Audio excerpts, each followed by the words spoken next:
সম্মানিত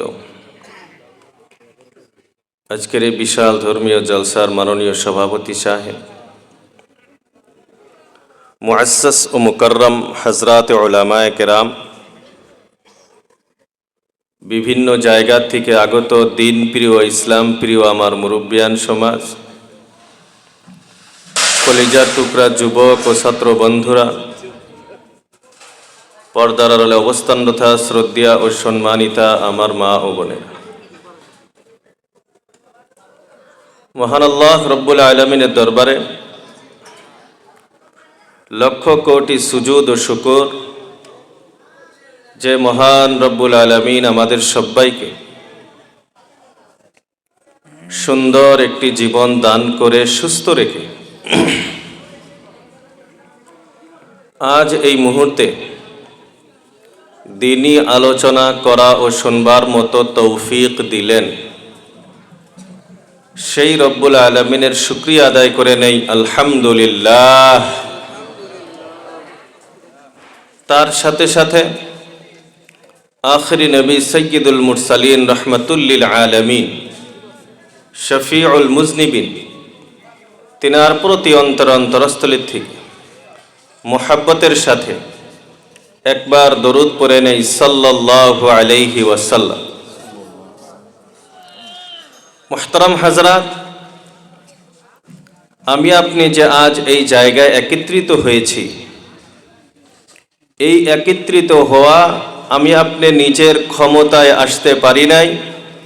আল্লাহ রব্বুল আলামিন আমাদেরকে এই জায়গায় একত্রিত হওয়ার তৌফিক দিয়েছে।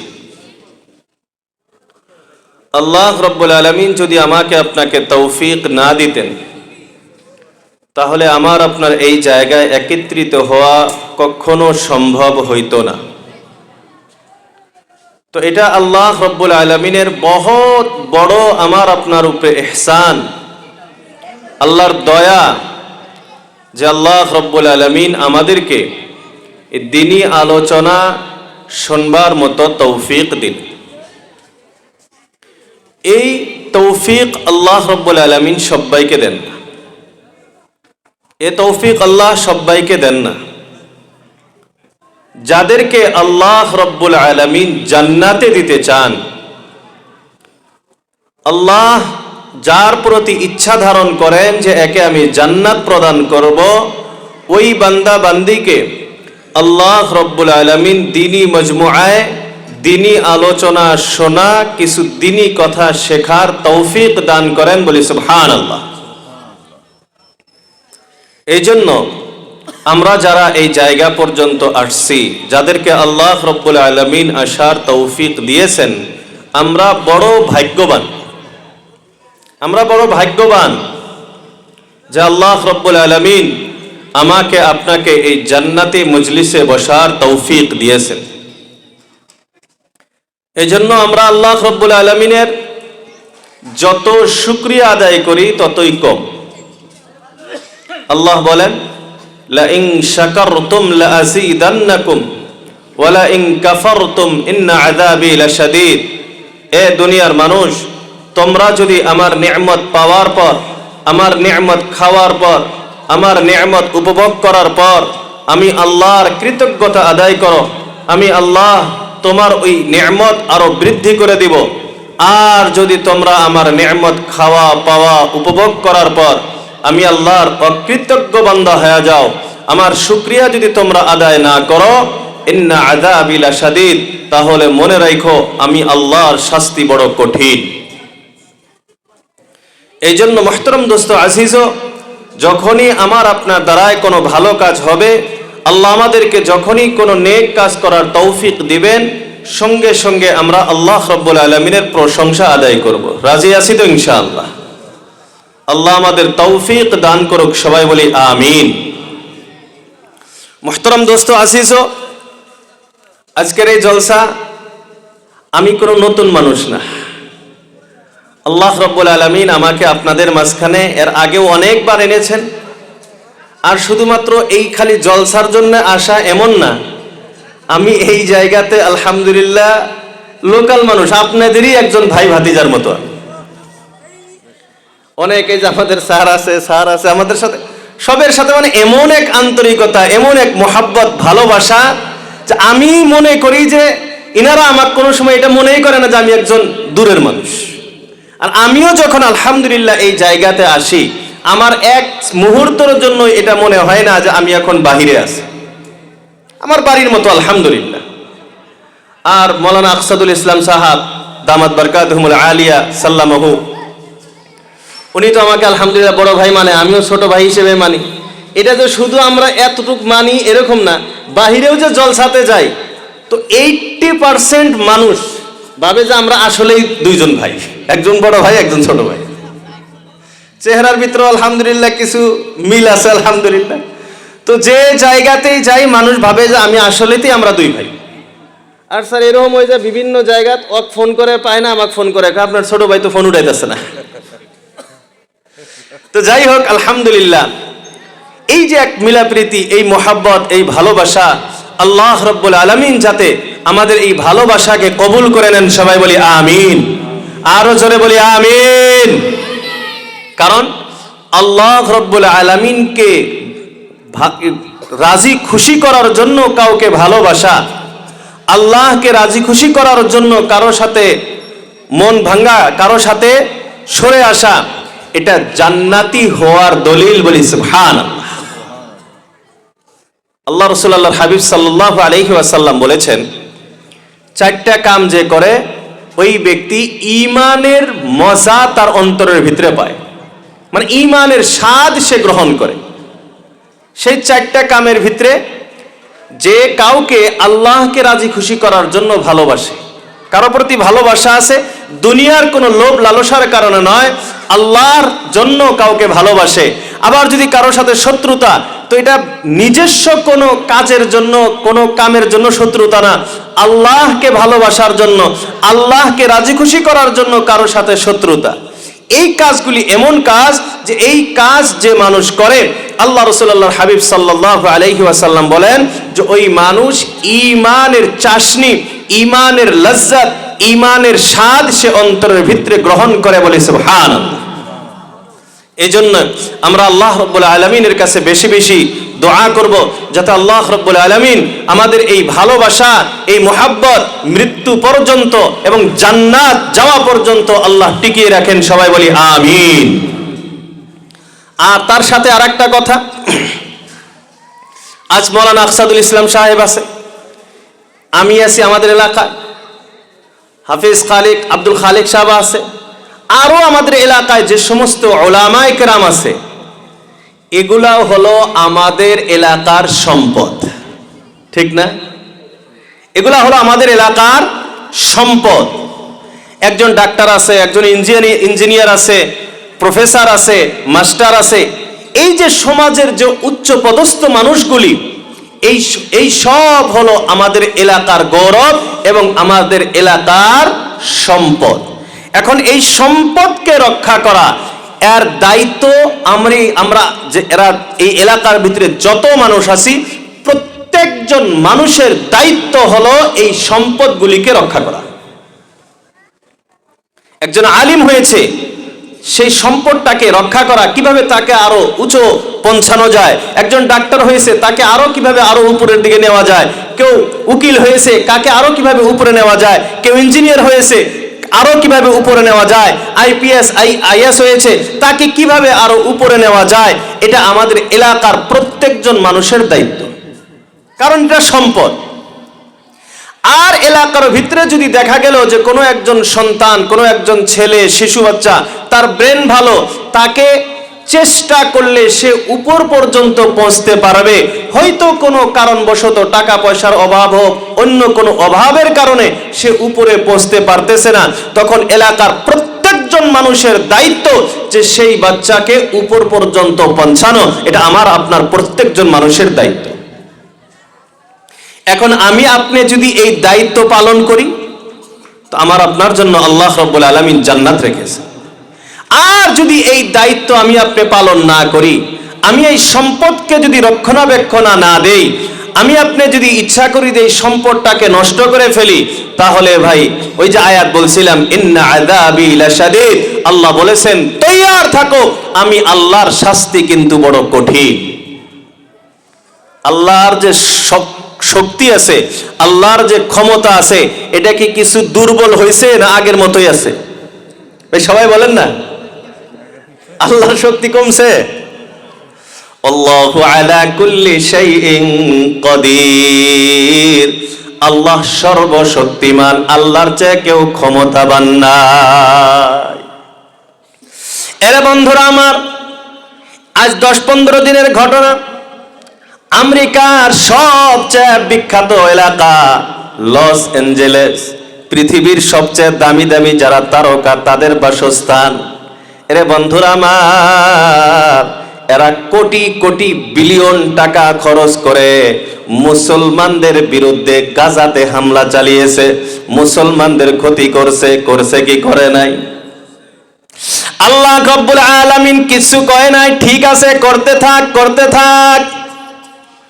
আল্লাহ রব্বুল আলামিন কোরআনে কারীমের ভিতরে জানিয়ে দিয়েছেন ইন্না বাতশা রাব্বিকা লাশাদীদ। ও দুনিয়ার মানুষ, জেনে রাখো, আমার আল্লাহ ছেড়ে দেয় না, ঢিল দেয়। ইন্না বাতশা রাব্বিকা লাশাদীদ, কিন্তু তোমার রব যখন ধরে তো ধরার মতো করে ধরে। আল্লাহ রব্বুল আলামিন এমন ভাবে ধরলেন, 1 টাকা পয়সা খরচ নাই, 4 আনা পর্যন্ত কোনো খরচ হয় নাই। আজ 10-15 দিন পার হয়ে গেছে, এমন আগুন লাগছে যে আমেরিকার মতো শক্তিশালী দেশ ওই আগুনটাকে নিভাইতে পারতেছে না। এরে বন্ধুরা আমার, এই ঘটনাগুলি দেখার পরেও যদি আমার আপনার অন্তরের ভিতরে আসে যে আল্লাহ রব্বুল আলামিনের শক্তি কমে গিয়েছে, তাহলে বন্ধুরা আমার নিজেকে ঈমানদার হিসাবে পরিচয় দিয়ে আর লাভ নাই। তো আল্লাহর শক্তি কমছে না ঠিকই আছে? সবাই বলেন না ঠিকই আছে তো? হ্যাঁ, আল্লাহ কিছুদিনের জন্য ঢিলা দেয়, ঠিক আছে করতে থাক, যা মনে চায় কর, কিন্তু যেদিন আল্লাহ রব্বুল আলামিন ধরবে তো ওই দিন ধরার মতো করে ধরে আল্লাহ। ওই দইরা ওই যে ধরলো ছেড়ে গেল এবার করে আল্লাহ ধরে না। ইন্না বাতশা রাব্বিকা লাশাদীদ, যখন ধরে আল্লাহর বাতশন মানে হয়েছে ধরা, লাশাদীদ কঠিন। আল্লাহ বলতেছে তোমার রবের পাকড় বহুত কঠিন। এই জন্য আল্লাহ যে শক্তিশালী, আল্লাহ যে মহা শক্তিশালী, এই কথা আমার আপনার অন্তরের ভিতরে সদা চল থাকতে হবে। আর যারা এটাকে বিশ্বাস করে যে না আল্লাহর শক্তি আছে, তো যে আল্লাহর শক্তি আছে এই পৃথিবীতে অবশ্য আমাকে আপনাকে ছাড় দিছে, দিলে দিছে, কি করার ইচ্ছে যে করতে থাক, কোনো অসুবিধা নাই। কিন্তু একদিন তো রশি টান দিব না। যতই আপনি দূরে চলে যান, একটা সময় আসবে নিঃশ্বাস বন্ধ হবে, সেদিন কিন্তু আল্লাহ রাব্বুল আলামিন খেলাটা দেখাবে। ওই যে বাংলাদেশের নাকি পশ্চিমবঙ্গের নেতা একটা কইছে না খেলা হবে, এখন যুবকরা ওটা যে গেঞ্জির ভিতরে লেখে ঘুরে খেলা হবে। তো খেলা আসলেই হবে, খালি নিঃশ্বাসটা বন্ধ হোক। খেলা হবে কিন্তু কোন সময়? নিঃশ্বাসটা খালি বন্ধ হোক। কুল্লু নাফসিন যায়িকাতুল মাউত, আল্লাহ রাব্বুল আলামিন বলেন কুল্লু নাফসিন যায়িকাতুল মাউত। এই পৃথিবীতে যত প্রাণী আছে সবাইকে একদিন মৃত্যুর স্বাদ গ্রহণ করতে হবে। আল্লাহ কি বলতেছেন? মৃত্যুর স্বাদ গ্রহণ করতে হবে। বন্ধুরা আমার, মৃত্যুর কি আবার স্বাদ আছে? এরে বন্ধুরা আমার, অবশ্যই আছে, মৃত্যুর একটা স্বাদ আছে। এখন আপনি পৃথিবীর দিকে যদি আপনি লক্ষ্য করেন, পৃথিবীতে বিভিন্ন ধরনের স্বাদ আছে না নাই? পৃথিবীতে যত স্বাদ আছে মূলত আপনি যদি লক্ষ্য করে দেখেন, স্বাদ হলো 2 ধরনের, একটা হলো মিঠা আর একটা হলো তিতা। এখন মিঠার ভিতরেও হাজার হাজার ভাগ আছে, তিতার ভিতরেও আবার হাজার হাজার ভাগ আছে না নাই? কিন্তু মূলত স্বাদ দুইটা, একটা মিঠা একটা তিতা। তো আল্লাহ রাব্বুল আলামিন বললেন কুল্লু নাফসিন যায়িকাতুল মাউত, প্রত্যেকজন প্রাণীকে মৃত্যুর স্বাদ গ্রহণ করতে হবে। এরা বন্ধুরা আমার, মৃত্যুরও স্বাদ হবে দুইটা, একটা হবে মিঠা মৃত্যু আর একটা হবে তিতা মৃত্যু। এখন আপনারা সবাই বলেন আমরা কোন মৃত্যু চাই? সবাই বলেন না কোনটা চাই, মিঠাটা না তিতা? সবাই আমরা এটা চাই যে আমাদের মৃত্যুটা মিঠা মৃত্যু হোক। মিঠা মৃত্যু মানে এমন মৃত্যু যে আপনি টেরই পাইলেন না যে আপনি মরে গেলেন। সংক্ষিপ্ত বলতেছি সময়ের দিকে লক্ষ্য করে। আল্লাহ রাসূল আল্লাহর হাবিব সাল্লাল্লাহু আলাইহি ওয়াসাল্লাম বলেন যে যখন কোন জান্নাতি মানুষের মৃত্যু হয় তো আল্লাহ রাব্বুল আলামিন ফেরেশতাকে একটা সাদা রঙের একটা রুমাল দিয়ে পাঠায়, যে রুমালটা নিয়ে যাও আর সেই রুমালের ভিতরে জান্নাতি কিছু সুগন্ধি আতর টাতর জান্নাতের এগুলা মাখায় আল্লাহ রাব্বুল আলামিন ফেরেশতাকে পাঠায় দেয়। ওই ফেরেশতা আসে এই বান্দার নিকটে আইসে ওই সুগন্ধি রুমালটা নাকের ভিতরে ধরে, নাকের ভিতরে ধইরে তখন ডাক দেয়, ইয়া আইয়াতুহান নাফসুল মুতমাইন্নাহ ইরজিই ইলা রাব্বিকি রাদিয়াতাম মারদিয়া ফাদখুলি ফি ইবাদি ওয়াদখুলি জান্নাতি।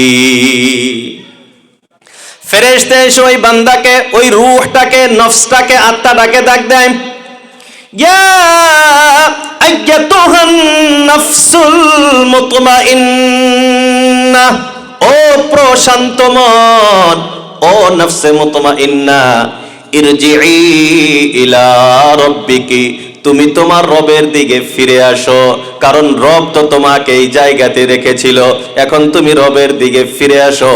কেমনে আসবা? রাদিয়াতাম মারদিয়া, তুমি এমন ভাবে ফিরে আসো তুমিও রবের প্রতি রাজি, রব তোমার প্রতি রাজি। আল্লাহ রাব্বুল আলামিন এই নফসটা যখন আস্তে করে বাহির হয়ে আসে, আল্লাহ রাব্বুল আলামিনের তরফ থেকে এলান করা হয়, ফাদখুলি ফি ইবাদি, ও প্রশান্ত নফস, তুমি আমার জান্নাতি বান্দার দলের সঙ্গে একত্রিত হয়ে যাও, এই দলে তুমি প্রবেশ করো। ওয়াদখুলি জান্নাতি, আর তুমি আমার জান্নাতে প্রবেশ করো। বলি সুবহানাল্লাহ। এরে বন্ধুরা আমার, আল্লাহ রাসূল আল্লাহর হাবিব সাল্লাল্লাহু আলাইহি ওয়াসাল্লাম বলেন, ফেরেশতা যখন এই নফসটাকে ডাক দেয় এমন সুন্দর ভাবে নফসটা বাহির হয়ে আসে, যেমন ছোট্ট শিশু মার বুকের দুধ খাইতে খাইতে ঘুমায়া পড়ে, এমনি ভাবে ইমানদার জান্নাতি বান্দা আস্তে করে ঘুমায়া পড়ে। বলি সুবহানাল্লাহ।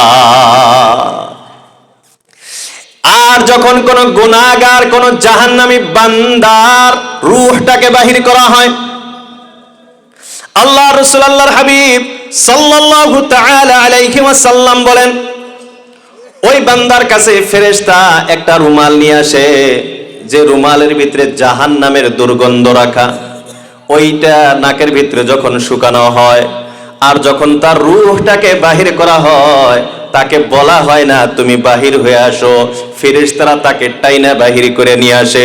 কেমন ভাবে বাহির করে নিয়ে আসে? আল্লাহ রাসূল আল্লাহর হাবিব বিশ্ব নবী সাল্লাল্লাহু তাআলা আলাইহি ওয়াসাল্লাম বলেন, একটা জীবিত ছাগলের চামড়া যদি টাইনা বাহির করা হয়, ওই ছাগলটা যেমন ছটপটায়, ছাগলটার যেমন কষ্ট হয়, তার চেয়ে বেশি কষ্ট এই জাহান্নামী ব্যক্তির রূহটা বাহির হইতে হয়। এই জন্য বন্ধুরা আমার, মৃত্যুর স্বাদ আছে, মিঠা মৃত্যু আছে, তিতা মৃত্যু আছে। এখন আমরা তো চাই মিঠা মৃত্যু হোক, ঠিক কিনা? সবারই তো আশা যাতে আমার মৃত্যুর সময় কোনো কষ্ট না হয়। ওই দুধ পান করা শিশু যেমন দুধ পান করতে করতে ঘুমায়া যায়, আমার আপনার যাতে এমন শান্তিভাবে মরণটা আসে, এটাই তো সবারই আশা আকাঙ্ক্ষা। আর মরাও শেষ, এদিকে মরণ, এদিকে জান্নাত, এটাই তো সবারই আশা নাকি? ওই যে আল্লাহ বলছেন না, ফাদখুলি ফি ইবাদি ওয়াদখুলি জান্নাতি, আমার বান্দাদের দলে আসো এবং জান্নাতে যাও। এটাই তো সবারই আশা। এখন প্রশ্ন হইল যে আমার আপনার মিঠা মৃত্যুটা আসবে কেমনে? এটা তো বড় প্রশ্ন। তো আল্লাহ রাসূল আল্লাহর হাবিব সাল্লাল্লাহু আলাইহি ওয়াসাল্লাম বলেন, তুহশারুনা ইয়াউমাল কিয়ামাতি কামা তামুতুন ওয়া তামুতুনা কামা তাহইয়ুন। আল্লাহ রাসূল আল্লাহর হাবিব বিশ্বনবী সাল্লাল্লাহু তাআলা আলাইহি ওয়াসাল্লাম ইরশাদ করেন, তুহশারুনা, তোমাদেরকে হাসরের মাঠে একত্রিত করা হবে, হাসরের মাঠে তোমাদেরকে জমা করা হবে। কেমন অবস্থায় তোমাদেরকে জমা করা হবে? কামা তামুতুন, যে অবস্থায় তোমার মরণটা আসবে। আল্লাহ রাসূল আল্লাহর হাবিব সাল্লাল্লাহু তাআলা আলাইহি ওয়াসাল্লাম জানিয়ে দিলেন, তোমার মরণটা যে অবস্থায় আসবে, তুমি ওই অবস্থায় হাসরের মাঠে একত্রিত হইবা, জমা হইবা। এখন যদি কারো মরণ আসে সেজদারত অবস্থায়, ওই দিন আল্লাহ রাব্বুল আলামিনের সম্মুখে হাসরের মাঠে যেদিন জমা হইবে, সেজদারত অবস্থায় জমা হবে। বলে সুবহানাল্লাহ। এরে বন্ধুরা আমার, যারা আল্লাহ রাব্বুল আলামিনের রাস্তায় জিহাদ করতে যায়, শহীদ হয়ে যায়, তাদের মাসআলা হলো জানাজার সময় তাদেরকে গোসল করানো হয় না, ঠিক কিনা? শহীদ যারা হয়ে যায় এদের গোসল নাই। ওই রক্ত মাখা কাপড় যেভাবে আছে ওইভাবেই তাকে দফন করে, এই কাফন পরায়ে তাকে দফন করা হয় জানাজা বলে, তাকে গোসল করানো হয় না। কেন? গোসল না করানোর উদ্দেশ্য হলো এরা যেদিন হাসরের মাঠে উঠবে তো এই রক্ত মাখা জামা কাপড় নিয়ে, শরীর নিয়ে উঠবে। আল্লাহ রাব্বুল আলামিনকে বলবে, আল্লাহ এই যে রক্ত দেখতেছো, রক্ত মাখা জামা কাপড়, আমার শরীর দেখতেছো, এই অবস্থায় আমি তোমার রাস্তায় শহীদ হয়ে গিয়েছিলাম, ওই অবস্থায় আমি আসছি। তো আল্লাহ রাসূল বলেন, তোমাকে হাসরের মাঠে ওই অবস্থাতেই উঠানো হবে যে অবস্থায় তোমার মৃত্যু হবে। এখন যে নামাজের অবস্থায় মৃত্যু, সে নামাজের অবস্থায় উঠবে। আল্লাহ আল্লাহ জিকির করতে করতে মরছে, জিকিরের অবস্থায় উঠবে। তাহাজ্জুদ পড়তে মরছে, ওই অবস্থায় উঠবে। এখন যদি কেউ সিনেমা হলে যায়, সিনেমা দেখতে দেখতে মরে যায়, ঠিক আছে না? আমাদের এলাকার ঘটনা, আল্লাহ তাকে জান্নাতবাসী করুক, আমরা মুসলমান হিসেবে তার জন্য দোয়া করি সবাই। মাকরিতে যে পূজা হয়, যে মেলা হয়, 2-3 বছর আগের ঘটনা। রাত্রে এসে মেলা দেখছে, পূজা মাকরিতে। রাত্রে 2টা-1টার সময় এখান থেকে বাইক নিয়ে বাড়াইছে, আমবাড়ি তিনালি পার হয়েছে, কালজানি পাওয়ার আগ দিয়ে। কোন দান্দায় বাইক চলাইছে, আসলে আজরাইল ওই জায়গাটা আসছিল। ডাইরেক্ট রাস্তা থেকে সাইডে নিচে পুকুরির পারে গাছ আসলে, এখান থেকে বাইক যায় গাছের সাথে লাগাইছে, 2জনই স্পট ডেড। কোন অবস্থায় আইলো মরণ? কেবল খালি পূজার মেলার থেকে আইছে। এটাও তো মরণ হয়।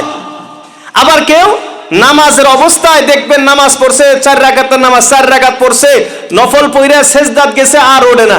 এমনও মানুষ, ঘটনা আছে না নাই পৃথিবীতে? ভাই আছে না? তো আমরা কোনটা চাই? এখন আল্লাহ রাসূল বলেন যে আমার মরণটা কেমন ভাবে আসবে?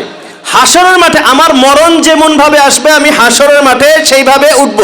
এখন আমার মরণটা কেমন আসবে? আমি কি জিকির আজকার করতে করতে মরবো, না আমি গুনাহ করতে করতে মরবো? এটা আমাকে এখন ডিসাইড করতে হবে নিজে।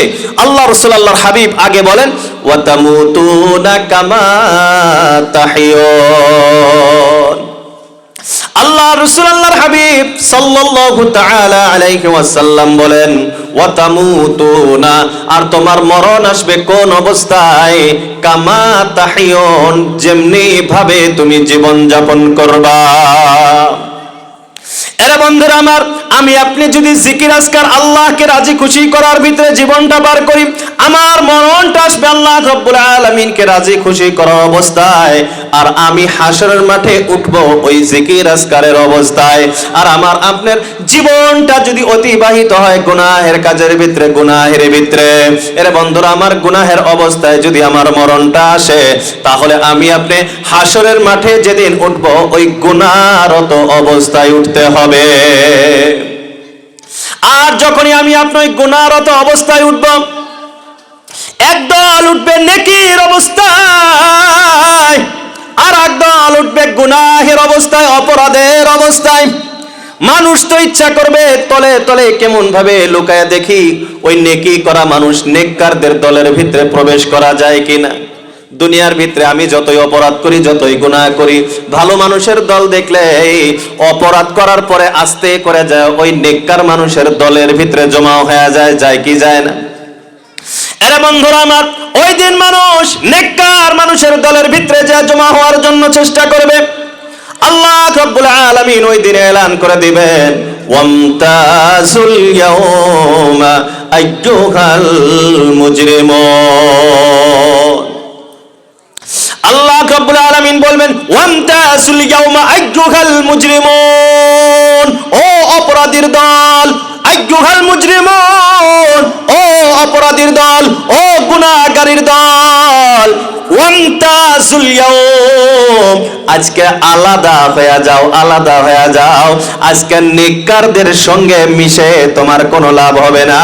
আমি আল্লাহ তোমাকে আজ এই সুযোগ দিব না।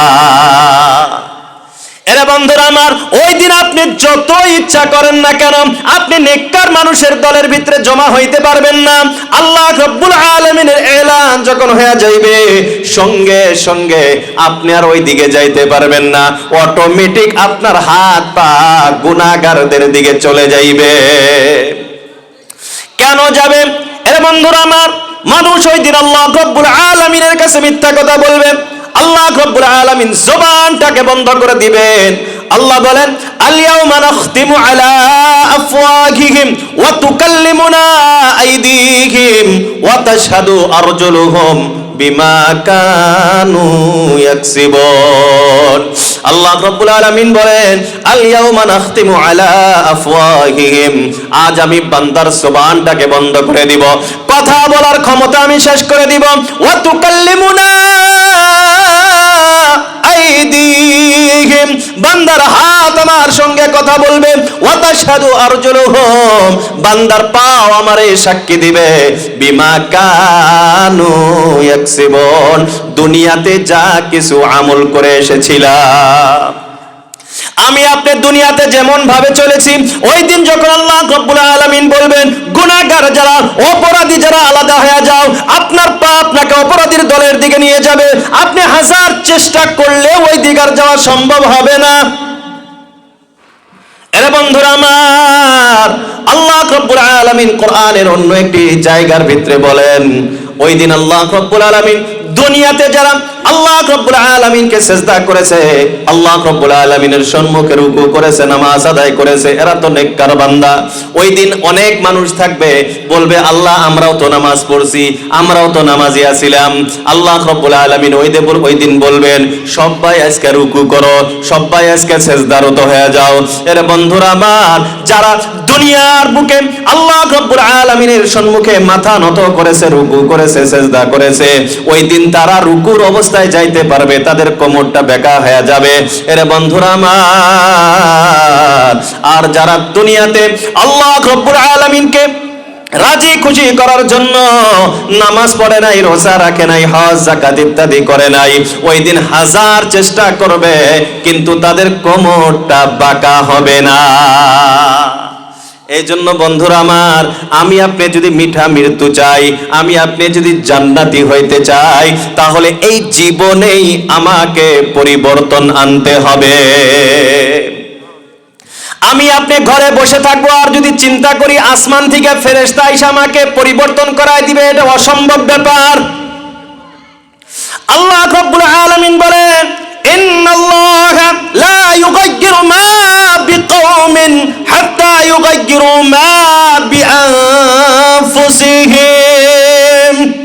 আল্লাহ রাব্বুল আলামিন বলেন, অবশ্যই আল্লাহ রাব্বুল আলামিন কোন জাতি, কোন গোত্র, কোন মানুষকে পরিবর্তন এনে দেয় না যত সময় পর্যন্ত সেই জাতি, সেই গোত্র অথবা সেই মানুষ নিজের পরিবর্তন নিজে চায় না। আমি আপনি যতদিন পর্যন্ত নিজের পরিবর্তন নিজে না চাইব, আমি আপনি যতদিন নিজেকে ভালো করার চেষ্টা না করব, আল্লাহ রাব্বুল আলামিন আমাকে আপনাকে ভালো করবেন না। এই জন্য আমরা সবাই নিজেকে পরিবর্তন করার চেষ্টা করব তো ইনশাআল্লাহ। ভাই সবাই করবো তো ইনশাআল্লাহ? খারাপ লাগতেছে আপনাদের? তাহলে আওয়াজই বাইর করবার চাইতেছেন না যে?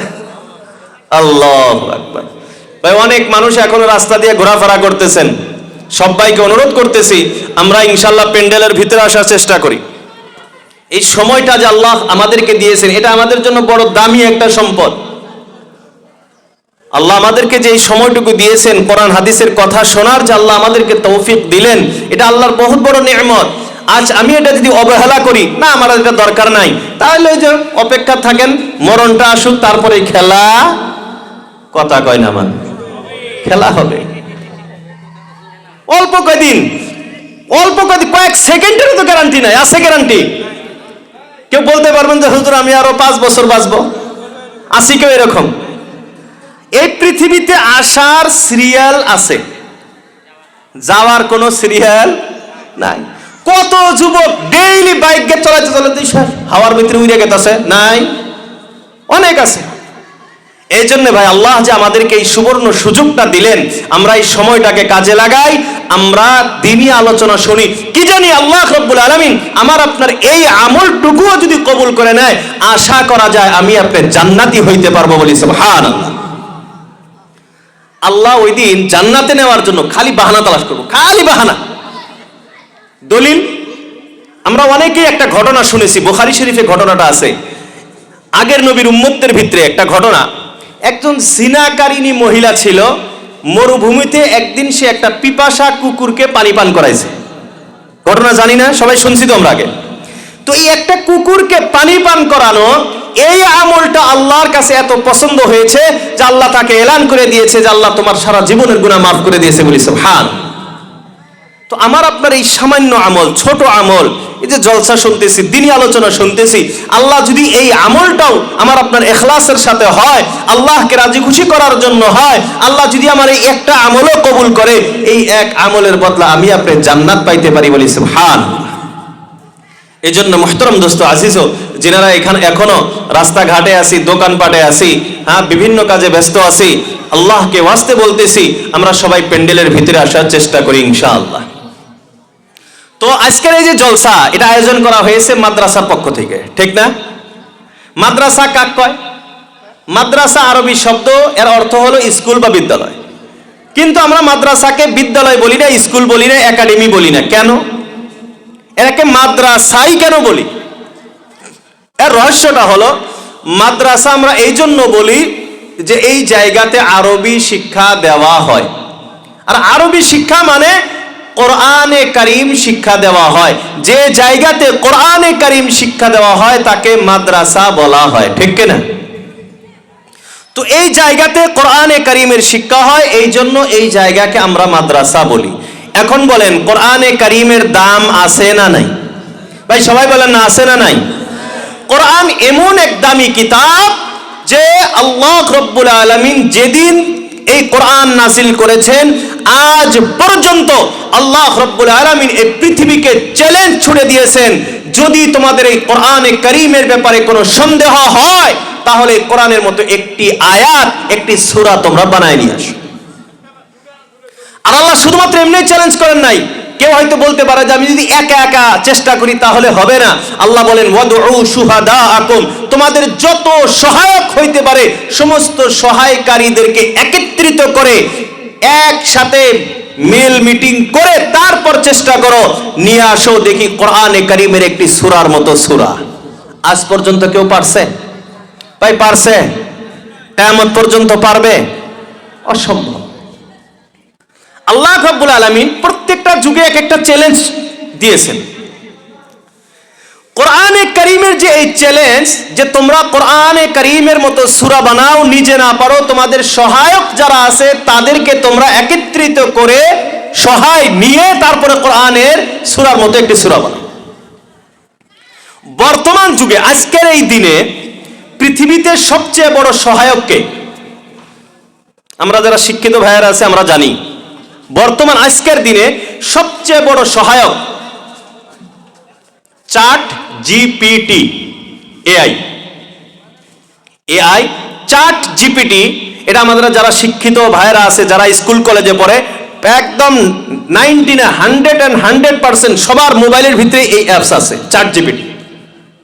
তার মানে নার্সারি থেকে নিয়ে, কেজি থেকে নিয়ে আপনি উপরের যত বড় লাইনের শিক্ষা দীক্ষা আছে, সমস্ত শিক্ষার ব্যাপারে সমস্ত সহায় ওই অ্যাপসের মাধ্যমে আছে।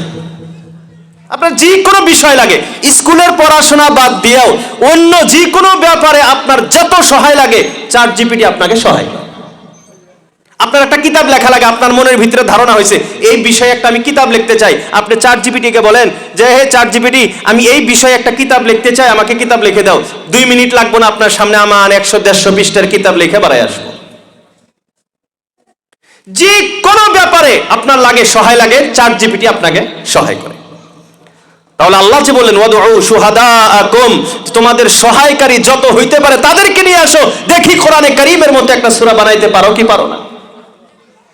2024-এর ঘটনা, পাকিস্তানের এক নওজোয়ান চ্যাট জিপিটিকে প্রশ্ন করছে, চ্যাট জিপিটিকে প্রশ্ন করছে যে চ্যাট জিপিটি, তুমি কি কোরআনে কারীমের মতো একটি সূরা বানাইতে পারো? কারণ তোমার ভিতরে এত নলেজ, এত জ্ঞান, পৃথিবীর সমস্ত সাবজেক্ট তোমার ভিতরে আছে, তাহলে কি কোরআনে কারীমের মতো একটি সূরা তুমি বানাইতে পারো? আপনারা শুনলে hayran হয়ে যাবেন। চ্যাট জিপিটি উত্তর দেয় যে কোরআনে কারীমের মতো সূরা বানানো এটা আমার পক্ষে সম্ভব না, কেননা এটা হলো কোরআনে কারীম, এটা হলো আল্লাহ রাব্বুল আলামিনের নাযিলকৃত কোরআন, বলে সুবহানাল্লাহ। চ্যাট জিপিটি বলতেছে যেটা আমার পক্ষে সম্ভব না, সূরা আমার পক্ষে বানানো সম্ভব না। তারপর উনি কিছু উদাহরণ দিয়েছে, চ্যাট জিপিটি কিছু উদাহরণ দিয়েছে যে আমি চাইলে এইভাবে কিছু আয়াতের নমুনা বানাইতে পারি, আয়াতের নমুনা বানাইতে পারি। কেমন নমুনা দেখাইছে? কোরআনে কারীমের যে আয়াতগুলি আছে, ওই আয়াতগুলি শুধুমাত্র শব্দ বদলায়, কথা একটাই, শব্দ বদলায় বদলায় কিছু উদাহরণ দিয়েছে যে আমি বেশির থেকে বেশি এতটুক করতে পারি, এই মেসেজগুলি আমি দিতে পারি, কিন্তু এটা কোরআনের মতো হবে না। তাহলে মুহতারাম দোস্ত আজিজো, যে কোরআন এত দামি, এত চ্যালেঞ্জেবল একটি কিতাব, সেই কিতাবকে আমরা মানি, এর চেয়ে বড় আরো খুশির সংবাদ হইতে পারে আমার জন্য? ভাই হইতে পারে? আমি আপনি নামাজ অল্প কম পড়ি, অসুবিধা নাই, অসুবিধা নাই। কারণ এমন এক সময় আসবে, আমি এমন এক ধাক্কা অন্তরের ভিতরে খাইব, কার কোন সময়ে ধাক্কা আসবো সেটা বলা যায় না। সেদিন আপনাকে বাইরে এলেওয়ার মসজিদ থেকে সরান যাবে না। মানুষ এমনিই লাইনে আসে না, কোনো একদিন ধাক্কা খায় তারপরে লাইনে আসে। কিন্তু ওই ধাক্কাটা এখনো আমি আপনি খাই নাই, এই জন্য আঙ্গুরে নামাজ বন্দেগীর ভিতরে এখনো আলসেমি। আমি নিজেকেও বলতেছি যে আমরা নামাজ বন্দেগীর ভিতরে, ইবাদত বন্দেগীর ভিতরে আমরা আলসেমি করতেছি, কেন? ওই যে ধাক্কা এখনো খাই নাই যায়। তো কোরআনে কারীম এমন এক কিতাব যে এই কিতাবের মতো কোন কিতাব আছে? আছে? নাই, আর কিয়ামত পর্যন্ত হবেও না। এখন কোরআনে কারীমের সাথে আমার সম্পর্ক যত মজবুত হবে, জান্নাতি আমি তত মজবুত হব। কথা কি বুঝাইতে পারলাম আপনাদেরকে? কোরআনের সাথে আমার যত নিসবত জুড়বে, সম্পর্ক জুড়বে, আমি আপনি তত জান্নাতের নিকটে যাইব। সুহবতের কেমন দাম, সঙ্গী হওয়া, নিসবত, কারো সাথে সম্পর্ক হওয়া, এর কেমন দাম, একটা ব্যাপার আপনাদেরকে ব্যাখ্যা করে বুঝাইতেছি। সাহাবী এই শব্দটা তো সবাই চিনি আমরা, সাহাবী শব্দটা চিনি সবাই, কথা কইতেছেন না? সাহাবী কাকে বলা হয়? যারা রাসূলুল্লাহ সাল্লাল্লাহু আলাইহি ওয়াসাল্লামকে ঈমানের অবস্থায় দেখছে, ঈমানের অবস্থায় তার মরণ হয়েছে, চাহে 1 সেকেন্ড না, 1 পলক দেখছে, সেও সাহাবী। রাসূলুল্লাহর জামানায় ছিল আবু জেহেল, উতবা, সাইবা, এরা কিন্তু সাহাবী না। রাসূলুল্লাহকে ঈমানের হালতে দেখছে, চাহে 1 সেকেন্ড না, 1 নজর খালি দেখছে, আর ঈমানের অবস্থায় তার মরণ হয়েছে, এই ব্যক্তি সাহাবী। 1 নজর খালি দেখছে রাসূলুল্লাহ, সেও, কথা বলেন না, সেও সাহাবী। এখন সাহাবীর কেমন দাম? আল্লাহ রাসূল আল্লাহর হাবিব সাল্লাল্লাহু আলাইহি ওয়াসাল্লাম বলেন, আসহাবি কান্নুজুম ফাবিআইয়িহিম ইকতাদাইতুম ইহতাদাইতুম। এরে আল্লাহর গোলাম, এই পৃথিবীতে গুগল ম্যাপ আসার আগে, টেকনোলজি উন্নত হওয়ার আগে মানুষ যখন সফর করত, ওই সময় এই গ্রহ নক্ষত্র তারার মাধ্যমে মানুষ রাস্তা বাছাই করত। বলেন ঠিক কিনা? এত উন্নত হওয়ার আগে মানুষ আগের যুগে যখন সফর করত, গাড়ি বাড়ি কিছু তো ছিল না, সমুদ্রে সফর করছে, মরুভূমিতে সফর করছে, কোনো তো আর গুগল ম্যাপ নাই। তখন মানুষ এই তারাগুলো দেখে তারার মাধ্যমে তারা রাস্তা নির্ণয় করছে, আমি কোন জায়গায় যাইতে হবে, কোন তারা কোন জায়গাতে আছে। এখন আমরা এগুলো দরকারও পড়ে না, এই জন্য তারা চিনি না, তারা নামও জানি না। তার মানে আরেকটার সাথে হইল কি, যে বস্তুর যখন প্রয়োজন শেষ হয়ে যায়, আল্লাহ তখন ওটাকে শেষ করে দেয়। আজকাল বর্তমান আমাদের ব্রেন কিন্তু বহুত কমজোর, কথা হাসা না? আজ থেকে 5-10 বছর আগের কথা নেন, 10 বছর হবই না, 5-7 বছর আগের নেন, সাধারণ একজন মানুষ তার মোবাইল, তার ব্রেন্ডের ভিতরে কমাস কম 20টা 30টা করে মোবাইল নাম্বার মুখস্থ থাকছে। এই কয়েকদিন আগের কথা। 20 জন 30 জন মানুষের, আত্মীয় স্বজনের সবাই মিলে, বন্ধু বান্ধবের 20 জন 30 জন মানুষের মোবাইল নাম্বার তার মুখস্থ থাকছে। আর আজকের দিনে নিজের মোবাইলে রিচার্জ করতে তাও একবার মোবাইলের নাম্বারটা মাইরে চেক করা লাগে, কথা হাসা না? বাস্তব কথা কিনা? তার মানে যখন যে বস্তুর প্রয়োজন কমে, আল্লাহ তখন ওই নেয়ামত আস্তে আস্তে উঠায়। এমন যুগ ছিল, আরবের যুগ, বর্বরতার যুগের কথা বলতেছি, জামানায় জাহিলিয়তের কথা বলতেছি, কোরআন কেবল কেবল আসতেছে। ওই সময়ের হালত ছিল, মানুষের ব্রেনের অবস্থা ছিল, মানুষের বংশের নাম জানা তো দূরের কথা, এটা তো পরে রাখেন না, উটের বংশ, এক একজন মানুষের 20টা 30টা করে উটের বংশ তাদের মুখস্থ ছিল। এই উট, এর বাবা অমুক ছিল, তার বাবা অমুক ছিল, তার বাবা অমুক ছিল, এবার করে কয়েক নসল পর্যন্ত উটের নসল মুখস্থ থাকতো মানুষের। চিন্তা করছেন কি? তারপরে মানুষ আসছে, মানুষের পুরা বংশ পরিচয় তাদের একবার উপরে পর্যন্ত। আমরা যে আজকে রাসূলুল্লাহর বংশ পাইছি, আদম আলাইহিস সালাম পর্যন্ত যে বংশ যে আমরা পড়তেছি, মুহাম্মদ, তার বাপের নাম আব্দুল্লাহ, তার বাপের নাম আব্দুল মুত্তালিব, তারপরে হাশিম, এই যে চলতে চলতে উপর পর্যন্ত যে মাআদ বিন আদনান পর্যন্ত আমরা পাইছি, এগুলা কোন থেকে? এগুলা কোনো কিতাব আছিল ওই যুগে? এগুলা সব মানুষের ব্রেন্ডের ভিতরে ছিল, বংশ। এবার অনেক মানুষের মানে বংশ পরিচয় তারা ব্রেন্ডের ভিতরে রাখত।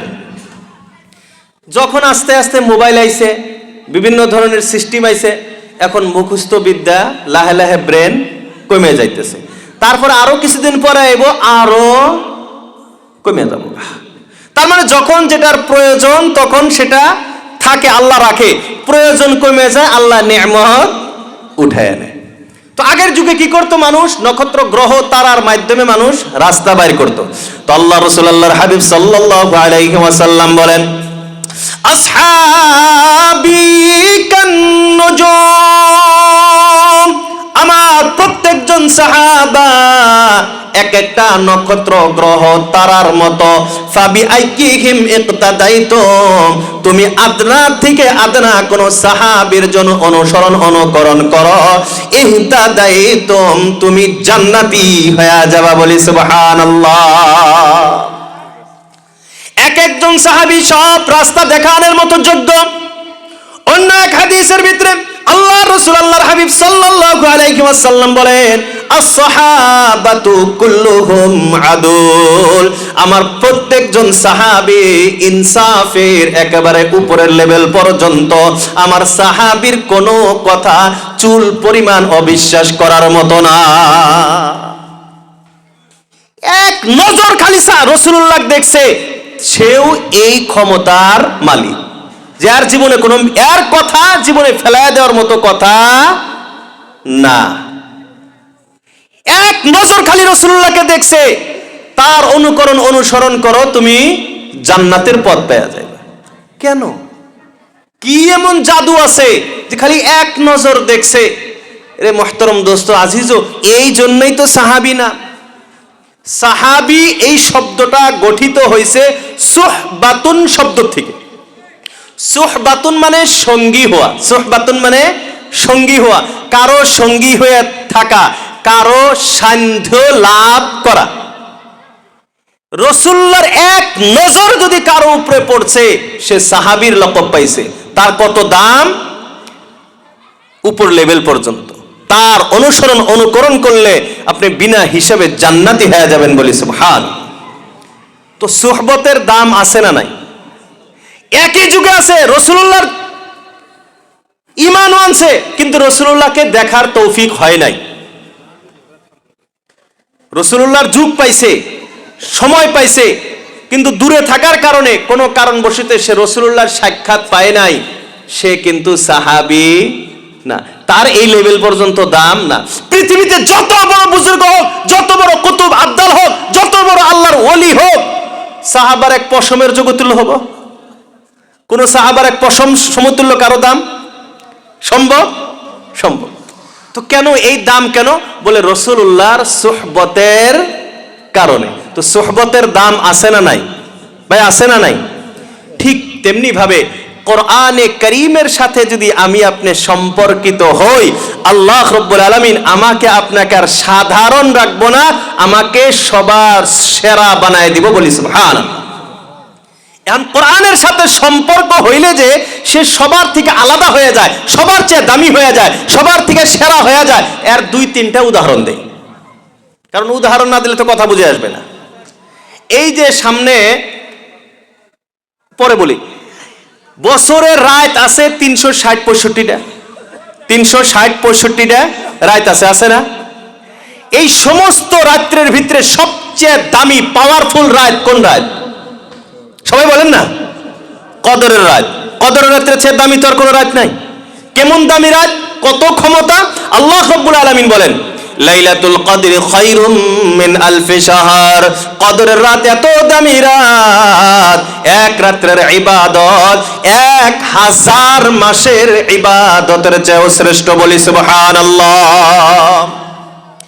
এর আল্লাহর গোলাম, এখন প্রশ্ন হয়, এই রাত্রে এত দাম কেন হয়ে গেল? এক রাত্রের ইবাদত 1000 মাসের চেয়েও শ্রেষ্ঠ। এই রাত্রের দাম কেন এত বেশি? এই রাত্রের গুরুত্বপূর্ণতা কেন এত বেশি? আল্লাহ রাব্বুল আলামিন বলেন, ইন্না আনসালনাহু ফি লাইলাতিল কদর। এরা দুনিয়ার মানুষ শোনো, অবশ্যই আমি আল্লাহ কোরআনে কারীমকে কদরের রাত্রে নাজিল করেছি, বলি সুবহানাল্লাহ। এরে বন্ধুরা আমার, সব রাত তো একই ছিল, দাম কম বেশি ছিল না। কদরের রাত্রের সম্পর্ক কোরআনে কারীমের সাথে হওয়ার কারণে, কোরআনে কারীমের সাথে তার নিসবত হওয়ার কারণে আল্লাহ রাব্বুল আলামিন আর সাধারণ রাত রাখেন নাই, সমস্ত রাত্রের সরদার হয়ে গিয়েছে, বলি সুবহানাল্লাহ। এরে বন্ধুরা আমার, এই যে বছরে মাস আছে কয়টা? সবাই বলেন কয় মাস? 12 মাস। এই 12 মাসের ভিতরে সবচেয়ে দামি মাস কোন মাস? রমজান মাস। আর এই এক মাসের অল্প কয়দিন বেশি আছে। এই রমজান মাস কেমন দামি মাস! আল্লাহ রাসূল, আল্লাহর হাবিব সাল্লাল্লাহু আলাইহি ওয়াসাল্লাম বলেন, রমজান মাসে সমস্ত শয়তান বেঁধে রাখা হয়। শয়তান বান্ধা রাখে। এখন এটা আর বিশ্লেষণে গেলাম না। মানুষের প্রশ্ন হয়, শয়তান বান্ধা রাখে, তাহলে মানুষ আবার শয়তানি করে কে? আছে না প্রশ্ন? শয়তান বন্ধ, তাও আবার মানুষ শয়তানি করতেছে। এর জবাব হলো, শয়তান শয়তানি বন্ধ করলেও শয়তানকে যে শয়তান বানাইছে হে আবার প্রত্যেক মানুষের ভিতরে আছে। শয়তান তো আগে শয়তান আসিল না। শয়তান আসিল কি আগে? আগে আসিল বহুত দামি একজন ফেরেশতাদের দলের লিডার আসিল একজন, এত সম্মান আসিল তার। কিন্তু তার মনের ভিতরে এই মনটা যে আছে, এই মন তাক নষ্ট করছে। কইছে যে তুই অল্প অহংকার কর। অহংকার করছে, শেষ হয়ে গেছে গা। তো এই মন তো সবারই আছে না? মন আছে না? সবার ভিতরে আছে না? মানুষের ভিতরে একটা আছে কলব, দিল, আর একটা হইল মন। মন সবারই আছে। আর প্রথম অবস্থায় মনের কাম হইল খালি গুনার দিকে ডাকা।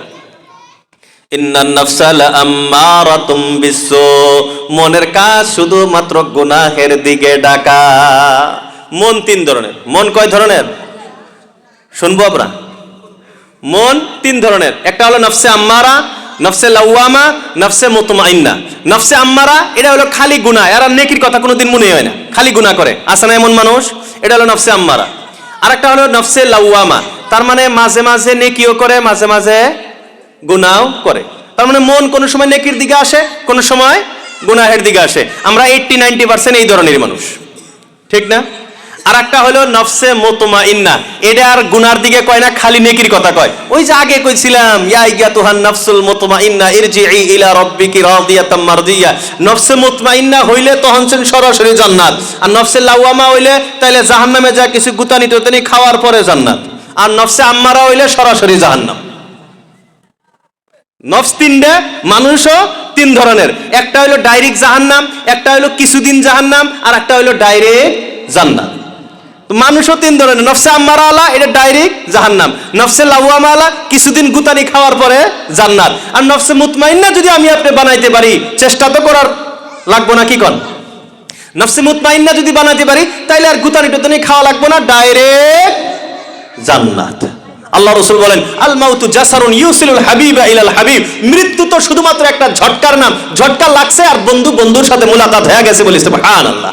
আল্লাহ আমাদের সবাইকে নফসে মুতমাইন্নার অধিকারী বানায় দিক, সবাই বলি আমিন। ভাই আরো জোরে বলি আমিন। তো নফস এর কাজ হলো মানুষকে গুনাহের দিকে ডাকা। তো শয়তানকে শয়তান বানাইছে নফস, তো আল্লাহ শয়তান বান্দা রাখছে, নফস তো আর বান্দা রাখে নাই। হে নফস আমার ভিতরেও আছে, আপনার ভিতরে আছে, সবের ভিতরেও আছে। এই জন্য মানুষ রোজার মাসেও বদমাশি করে।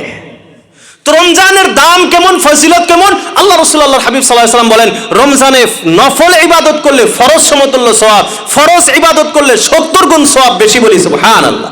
এখন প্রশ্ন, রমজানে এত ফজিলত বেশি কে? এর কারণ আল্লাহ রাব্বুল আলামিন বলেন, শাহরু রমাদানাল্লাযী উনসিলা ফীহিল কুরআন। রমজান মাস ওই মাস, আল্লাযী উনসিলা ফীহিল কুরআন, যে মাসে কোরআন অবতীর্ণ হয়েছে। বোঝা গেল রমজানের দাম এত কেন বেশি? বলে রমজানের সম্পর্ক কোরআনের সাথে। শবে কদরের সম্পর্ক কোরআনের সাথে, সবার সেরা রাত্রি। রমজানের সম্পর্ক কোরআনে কারীমের সাথে, সর্বশ্রেষ্ঠ মাস, সাধারণ মাস নাই আর সর্বশ্রেষ্ঠ। এর বন্ধুরা আমার, যে নবীর উপরে কোরআন নাজিল হয়েছে, এই নবী তো কম দামি নবী, কম দামি নবী।